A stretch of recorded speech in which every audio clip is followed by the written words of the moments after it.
আসলে কারা খাইতারে না এটার দিকে চাই না লোক খুবই কম।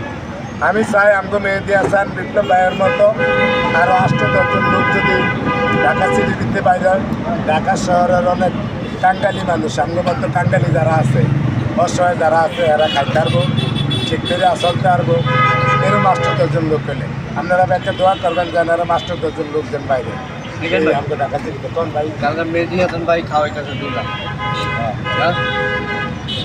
কালকে আপনার ৩০ জনের খানা বাইতে গেল, তাহলে এই টাকা দিয়ে মুরগি খাবো আমরা না, এটা আরো কিছু ২০০০ এক ভাই। আরে এটা তো শনিবার খাওয়াবে না, এটার লাগে এটা একটা আমি ভাই আমার কইতে দিয়েন আস্তে আস্তে কর।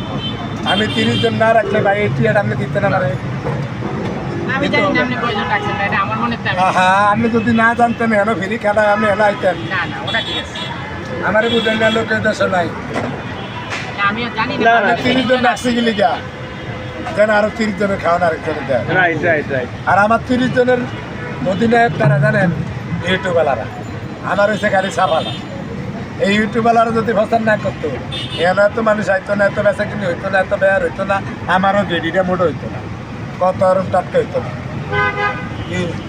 মানে আমি 30 জন রাখা হইতো ভাই বিদ্যুৎ দিচ্ছে 50 জনেরটাই কালকে বাচ্চা দিব খানা ওইটা শনিবারে খাও। শনিবারে আবার এই 50 জন লাগে, আবার শনিবার 30 জন আরও আছে।